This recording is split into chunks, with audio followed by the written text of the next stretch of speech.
Welcome into 5 Wide Fantasy. Today's video, we're running through each and every game in Week 8 of the season, helping you with start-sit decisions at the wide receiver position. If you guys are new to the channel, be sure to subscribe, like the video if you enjoyed, and as well, an awesome giveaway courtesy of our partners over at BETFRED. If you want 2 tickets, sweet tickets, to the Bengals-Panthers game next weekend, and you're in the state of Ohio, all you have to do, link down below in the description, click the link, pre-register. Ohio online sports betting is live on January 1st. So if you guys are excited for that, be sure to pre-register at BetFred. You get their usual welcome offer, which is a bet 50, get 250. You get another $20 free bet, and they have plenty of other giveaways for the first day of online sports betting being legal in the state of Ohio. Again, January 1st. The game, though, next weekend against the Panthers. 2 sweet tickets. So link down below. Go check that out. Let's get into the slate here, starting 9:30 a.m.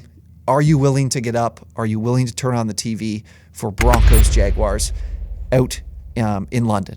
I'm not sure if I am. I'll be completely honest. Seeing the Russell Wilson stuff over the week of doing the high knees in the plane on the way there is just absolutely absurd. I thought it was fake when I saw it. I saw KJ Hamler confirm it. Couldn't believe it. But let's kind of go through this game and in this matchup. Let's start with the Jaguars. I think this is obviously a very, very difficult matchup. You know, the Broncos, first in fantasy points allowed, third in passing DVOA. You know, can the Jags move the ball through the air with their typical wide receiver group? I'm leaning towards no. I'd probably look to sit Christian Kirk, Zay Jones, Marvin Jones, any of the wide receivers in this game. Maybe you could, if you really need to, play Evan Ingram. I would lean against doing that as well. I'm sitting all these guys with the exception of Travis Etienne, who I think will be just fine in this matchup and someone they probably lean more on. On the Broncos side of things, I think this is a good matchup for their pass catchers. It looks like Russell Wilson, obviously, in looking like he's going to play, making the trip to London. So I would play Cortland Sutton. I would play Jerry Jeudy. This team in the secondary, coverage grade of 59.2. Just not great in coverage and not a great tackling team after the catch either. So I would be playing Cortland Sutton and Jerry Jeudy in this matchup. And even Greg Dulcich as well. It's not a bad spot for him either. Cardinals Vikings is up next. This is a matchup that I do like for the Cardinals. I do think the Vikings are not a great pass defense. Their coverage grade's poor, and fantasy points allowed, they're 16th, so in the middle of the pack. But they haven't really played a lot of teams that have been able to get after them in the pass game. I think with DeAndre Hopkins back, I think the Cardinals can do that in this game. This total, I believe it's 49, so relatively high. I think there'll be some points in this game. So I'm of course playing DeAndre Hopkins. The question is, how confident would you be in playing a Rondale Moore? I would play him. Honestly, in this matchup, I do think it's a good one for the Cardinals to be able to move the ball through the air against the Vikings. I think they can hold up in pass pro. So go ahead and play those 2 guys. I'm confident doing so in this matchup for the Cardinals. Vikings side of things, the Cardinals they're actually 9th in fantasy points allowed to the wide receiver position, which is surprising to see. And Kirk Cousins has been terrible against the blitz this season and in his career. Just a few numbers here. He's 36th in yards per attempt against the blitz among quarterbacks, 4th highest turnover-worthy play rate, 31st in completion percentage against the blitz. Those are terrible numbers. Justin Jefferson's a guy I want to play. How much do I want to play Adam Thielen or KJ Osborne, who seem to be kind of eating away at each other's production? I would lean against it. Kirk Cousins against the blitz has been terrible. The Cardinals really, really like to blitz. So something I'd probably lean against in this matchup. Dolphins, Lions, 2 teams that can't pass protect, but the Lions defense is terrible all across the board. I'm looking at my sheet here. You're seeing it on the screen. Just red across the board from this Lions defense. It has not been good this year. 32nd in passing DVOA, 23rd in fantasy points allowed. So Dolphins, there's not really a lot to talk about on a week-to-week basis with these guys. Tyreek Hill and Jalen Waddle are certainly players I'm looking to play. The Lions, though, looks like Amon-Ra St. Brown is expected to be back on Sunday. He had out with the concussion, but it seems like even early in the week, Campbell was just telling us that he's going to be playing on Sunday, no problem. So Amon-Ra St. Brown firing away against a very poor Dolphins secondary that is 25th in fantasy points allowed to the position. So I'm definitely going that route and wanting to play and excited to play Amon-Ra St. Brown this week. Bears, Cowboys. This is a very interesting game. It looks like Zeke is going to be missing for this one, so we're not talking running backs, but Tony Pollard gets a massive upgrade. Starting with the Cowboys. So the Bears are actually 4th in fantasy points allowed to the wide receiver position. A lot of that comes down to how they play, slow pace, not a lot of plays for each team. I think that lends itself to those secondary options being less playable, like a Michael Gallup, or it looks like Noah Brown's banged up, so I don't know if he'll play. He didn't practice on Thursday, but I'm gonna play CeeDee Lamb, not with a lot of excitement. Looking at him to be more of like a wide receiver 2 this week, but I want to avoid playing a Michael Gallup. Dalton Schultz is, of course, a player I'm going to play each and every week if he's healthy, but I'm looking to sit those secondary options from the Cowboys. On the Bears side, the Cowboys are a fantastic pass defense. Their pass rush is really good too. 86.4 pass rush grade. That's one of the best in the NFL. And the Bears cannot pass protect. And I'm not trusting Justin Fields, who consistently dropping back is just throwing into the line. So many batted balls from Justin Fields. So I think they lean more on the ground game. The Cowboys haven't been good against the run this year. So look to avoid touching any pass catcher on the Bears. Raiders, Saints.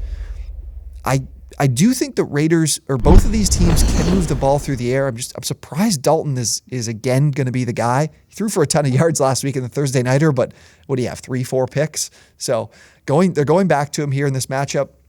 And again, no Michael Thomas, no Jarvis Landry. It's crazy. Like, I don't know what the Saints do in terms of, maybe they just like to keep things really, really under wraps. But it's crazy to see, like, the Michael Thomas thing, the turf toe can really linger for a lot of guys. And for a guy like Michael Thomas, like, it seems like it's just going to be a season-ending injury for him, surprisingly. But Jarvis Landry, I'm just surprised he's been out this long. So Chris Olave, if this continues throughout the entirety of the season, which at this point I wouldn't even be surprised, Chris Olave could be like a league-winning type wide receiver, because this team is pretty decent throwing the ball. And even in this matchup here, Raiders 24th in fantasy points allowed, 30th in pass DVOA. Chris Olave is an absolute must start, even in your shallower leagues, 10-team leagues. I'm definitely playing Chris Olave against the Raiders. I do not have any respect for their secondary. On the other side, the Saints defense looks like another game without Marshawn Lattimore. The Saints are 28th in fantasy points allowed to the wide receiver position. They have a poor coverage grade as well. I think Devontae Adams is sick. It seems like the Raiders have a lot of guys that are battling the flu. Adams is expected to play. If he's available, I'm going to play him. But Hunter Renfrow is honestly a pretty good option. He's been limited in practice. I think he's going to play. If he does, you can definitely play him in this matchup. The Saints have been in a lot of high-scoring games lately, so look to do that there. Panthers, Falcons. A game that I hope doesn't see my TV or see a lot of red zone action, but one that we got to talk about and touch on because there's some fantasy implications here. AJ Terrell from the Falcons, I'm not sure if he's going to be available, and that really helps DJ Moore because the Falcons are already one of the worst pass defenses in the league in terms of fantasy. 32nd in fantasy points allowed, dead last. So DJ Moore is a player I'm definitely looking to start. Even if AJ Terrell is available and banged up, I'm still going to play him. This is a really good matchup for him. On the other side for the Falcons, the Panthers are all right. Like they're not generating much of a pass rush, which is good because I don't trust the Falcons in pass pro. But the Falcons aren't looking to throw the ball here. It looks like we're going to see plenty of Tyler Algier and plenty of Deonta Foreman on the other side for these two teams. So Drake London is someone I would be looking for another option. Plain and simple, like there's just not enough volume here that he gives you a good floor, and the Falcons aren't scoring a ton or getting a ton of red zone opportunities right now. So, we just have a really low floor with Drake London. I'd look for someone like if it's Rondale Moore or Drake London, which could be a decision some of you are making. I'd lean towards going with Rondale Moore this week. Patriots Jets, a game that I'm liking the Patriots in. The Jets are brutally banged up on the offensive line. Their pass pro hasn't been good as is. It's one of the bottom 3-4 in the league. Losing Elijah Vera Tucker for the season now. The Patriots, in terms of pass rush, have been pretty serviceable, but they're really good against the pass, 5th in passing DVOA. Both these teams are really good against the pass. So playing anyone in this matchup is tough. I think of anyone that needs to be discussed here, like I made Garrett Wilson, I'm high on rest of season. Looks like Elijah Moore might actually play and be back. Shocking. So do I want to play Garrett Wilson in this matchup? I think you can. Watching the Bears be able to move the ball through the air against the Patriots has been impressive, or like a little bit surprising to see, especially, they're without Kyle Duggar, I think, for another week. So I think Garrett Wilson is a guy I can play, and I think he can give me a decent floor. But on the other side with the Patriots, Jacoby Myers would be the only guy I'd want to look to. Just with Ahmad Gardner will definitely be someone who's probably not shadowing Jacoby Myers, because Myers plays like 70% of his snaps from the slot. But when he's out wide, you'll probably see Ahmad Gardner. So something where we just kind of temper expectations. But, if you're in a pinch here in a deeper league with buys, someone you could still go to if you need to. Steelers, Eagles. In a big favorite, the Eagles are this week. They're 10.5-point favorites, I believe. So this is a game where they're expected to kind of lay it down to the Steelers. They've been really good against the pass, second in passing DVOA, 11th in fantasy points allowed, able to generate a good pass rush. So I'm trying to avoid playing any of these guys. Like Deontay Johnson, we've had this discussion, I believe it was before last week's game. Johnson's ADOT is just continuing to be terrible, even with the volume. If he's not making catches of more than like 6 yards, the volume needs to be like 14 targets a game for it to be worth our while. Now, I think the Steelers will be throwing a lot, but Deontay Johnson is pretty likely to see Darius Slay, who's been fantastic this year. So I would lean against playing any of these guys, despite the fact that they're going to be in a matchup where they're probably going to have to throw the ball a lot. But the Eagles have been pretty below average against the run, so that could be something they look to a little bit more. And quite frankly, Mike Tomlin always manages to, as an underdog, be able to keep games competitive and keep games tight. We saw it against the Bucs as well. So that's everything on the Steelers offense. The Eagles, though, the Steelers are really bad against the pass. They're 31st in fantasy points allowed to the wide receiver position. So I would look to play both Devontae Smith and A.J. Brown in that matchup. This is a good one for both of these guys. So Jalen Hurts and those two should have a good week against the Steelers here. Before we get to Titans-Texans, let's go through the BETFRED boost for this weekend. I have a 3-way parlay for this one that's going to be boosted. It's originally at plus 510. Let's get to the three sides I have in this one. We've got a Cousins and the Vikings. I like them to not be able to cover the plus 3.5 against the Cardinals. I like the Cardinals plus 3.5. Let's rewind here. I like the Arizona Cardinals plus 3.5 against the Vikings. We mentioned it earlier. The secondary here, I think, is going to have some success against Kirk Cousins, who's been terrible against the blitz. We mentioned it earlier. 36th in yards per attempt, 4th highest turnover-worthy play percentage, and 31st in completion percentage on the season against the blitz. I also like the Titans-Texans over 40.5. I think the Titans and Derrick Henry will be able to hit some explosive plays on the ground. The Texans are dead last in explosive run play rate allowed this season. I think the Titans can burn them on the ground. And then the Texans, Jeffrey Simmons' status is up in the air. I like the Texans pass pro, and the Titans secondary is terrible. I think the Texans can do enough to score through the air with Davis Mills in this matchup that they'll be able to go over this number of 40.5. Worry a bit about pace, but if these teams hit explosive plays and score quickly on one big play, we'll be okay, I think, in this matchup. And then the last leg of the parlay is the Patriots, minus 2.5 against the Jets. The Patriots have won 12 straight against New York, dating back to 2015. So I think that they're still able to take down the Jets here, who are really banged up in that front on the offensive line, losing Elijah Vera Tucker. I think they're going to really struggle to move the ball in this game, especially without Breece Hall. So give me the Patriots there. Again, that's boosted over at BETFRED. That link down below in the description. Make sure you go sign up. I'm loving this parlay today, or for this weekend, and they boosted it, so that's awesome. So go check that out in the description. All right, Titans-Texans. I just mentioned it. I think this game actually is going to have some points. But do the Titans use the pass game at all? Ryan Tannehill's been limited in practice. Could be Malik Willis. And I'm leaning against wanting to play, or I'm definitely not looking to play any of these guys in this matchup, even a Robert Woods, because Woods could line up against Derek Stingley, who's been very good this season. On the other side with the Texans, Brandon Cooks missed practice, but I do think it's more of a rest thing. Saw them do this last week as well. Brandon Cooks is a player I'm firing away on this week.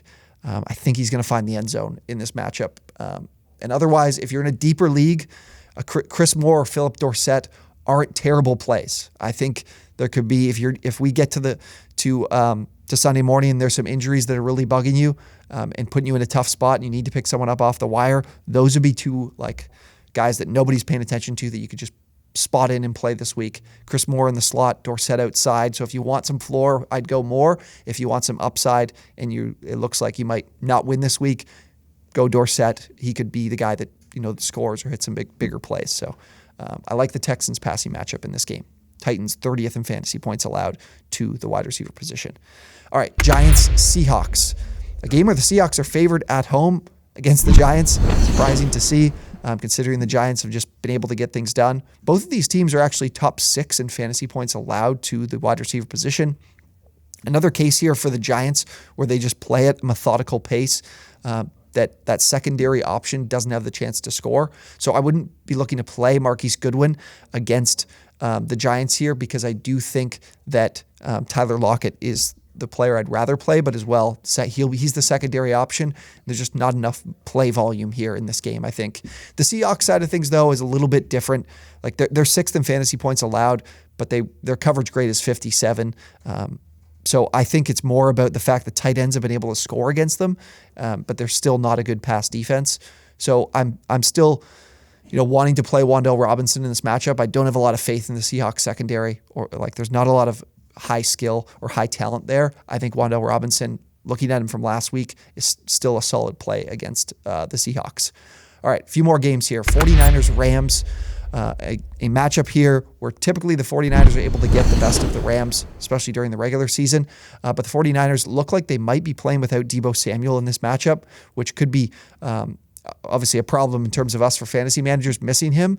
But it does present an opportunity for Brandon Ayuk to continue to be a pretty serviceable option. Christian McCaffrey expected to, of course, be a little bit more worked into the offense, and I'm sure his workload will significantly increase. But the Rams are a really good run defense, but they are outside the top 20 in fantasy points allowed to wide receivers. So Brandon Ayuk is a player that if Deebo Samuel is out, I'm confident in playing. But if Samuel does manage to play, which would be surprising with a hamstring injury, if that happens, I think I'd still play Ayuk because I don't know how much of a workload Samuel will receive. So if Samuel's available, I might look to sit him if I'm in a shallower league, but in a deep league, you probably do. In a 12-teamer, if you got a good team, honestly, don't be afraid to sit him in this matchup because the hamstring injury can be a problem, and they got so many other options they can work with as well if he's absent. The Rams side of things, there's not much to talk about other than Cooper Kupp. I'm not looking to play any of these other guys, Allen Robinson. This is a tough matchup against the 49ers, have a really good defense. They're 9th in pass DVOA, so I'm leaning against looking at any of those other guys. And they're getting healthier defensively. They've been really banged up the last few weeks. Commanders, Colts. An interesting game here because the Commanders are really banged up themselves, but the Colts obviously making the QB change to Sam Ehlinger. I'm still going to play Michael Pittman in this matchup. I'm going to lean against playing Paris Campbell or Alec Pierce. With a new quarterback, you've got to get a feel of how he's working with these guys and where the targets are split up. But Pittman is their alpha number one guy. I don't think the other two are challenging for that. So in a positive matchup where the Commanders have the 29th ranked DVOA, pass DVOA, and 27th in fantasy points allowed, I'm definitely going to look to play Michael Pittman because it's a plus matchup. And I think Ehlinger can still step in and make plays in this game. And then the Commanders side of things, the Colts are 2nd in fantasy points allowed to the wide receiver position. This makes for a tough matchup for guys like Terry McLaurin and Curtis Samuel. But Jahan Dotson is out. It looks like he hasn't practiced this week for yet another week. So I don't think that the Colts pass defense is as good as the fantasy points indicate. I think both of these guys are still players that you can play in this matchup. McLaurin is definitely getting a boost with Heineke at QB. Heineke's more willing to push the ball downfield. I think there's the history from last season as well. And Samuel can give you a floor because they were looking to run the ball with him too. These guys are definitely flex wide receiver 3 type players this week. So if there's anyone else you've heard me talk about a little bit more or a little bit higher, then look to those guys. But that's where my expectations are for these two. All right, Sunday Night Football, Packers-Bills. The Bills, 11.5-point favorites at home here against the Packers. And the Packers dealing with some injuries as well. Alan Lazard said he's probably not going to play, which kind of sucks here. This is a matchup for the Packers where I expect them to have to throw the ball a fair bit against the Bills. So What do we do with the rest of these wide receivers? I think Romeo Doubs is someone that I think I can play confidently as a flex wide receiver 3 option this week. I think he's going to be their number one guy to look to. Christian Watson's been limited in practice, so maybe Watson's back. But this could just be Romeo Doubs as the only guy for Aaron Rodgers to look to other than the running backs. So if with Lazard probably out, Aaron Jones might even, to me, gets a little bit more of a bump for my running back rankings earlier this week as well. On the Bills side of things, the Packers are a really good pass defense. Their defense is stacked with talent. I think they'll do their best to slow this game down and give the Bills some trouble. They're 7th in fantasy points allowed to wide receivers, 11th in DVOA. So it's a really good unit that'll give them some trouble. I'm looking to just play Stephon Diggs in this matchup because I think the Bills will be using Devin Singletary in the run game because the Packers are terrible against the run. I'm leaning against playing Gabe Davis and any of Isaiah McKenzie, who I've talked about a bit ad nauseum in the waiver wire video, as guys I'm not looking to start against the Packers here. Last game, Bengals, Browns, 2 teams that are very banged up. I was reading the list of all the guys who are not practicing for the Browns. It's a number of guys in the offensive line, a number of guys in the secondary. We didn't see Jadeveon Clowney or Myles Garrett practice. So the Bengals, if those 2 are out in the pass rush, and then Greedy Williams and Denzel Ward are out in the secondary, we could have another big game here from Joe Burrow, this time without Jamar Chase. So T. Higgins and Tyler Boyd are 2 players I absolutely want to start. The Browns are 28th in passing DVOA, so this is a good matchup for them, especially with those guys potentially being out. On the Browns side of things, Amari Cooper not practicing either. So I'm not sure what to do with this team, but the Bengals are a very good pass defense, 5th in fantasy points allowed, 7th in pass DVOA. I think they haven't allowed more than a field goal in the second half of their games this season. They've been very good defensively. We'll see how healthy or how banged up Amari Cooper is closer to the game, but I would probably lean against playing him here, just with a tough matchup and his health being up in the air. It could be a case the Browns looking more to run the ball. So that is every game for Week 8 of the fantasy season. We are live on Twitch at 11 a.m. every Sunday. That link will be down below to come join us there. But we run through every game. We talk betting as well. I've been hitting, in terms of bets, not on this show from the parlay, but throughout the season, been hitting over 60%. So come join us over there. And as well, BETFRED, Ohio. If you're in the state of Ohio, you can sign up with that pre-registration offer, and you'll be entered to win a pair of tickets to the BETFRED suite for the Bengals game next Sunday against the Panthers. So go sign up there. All right, that's everything for today. Thank you guys for watching, and we'll see you next time.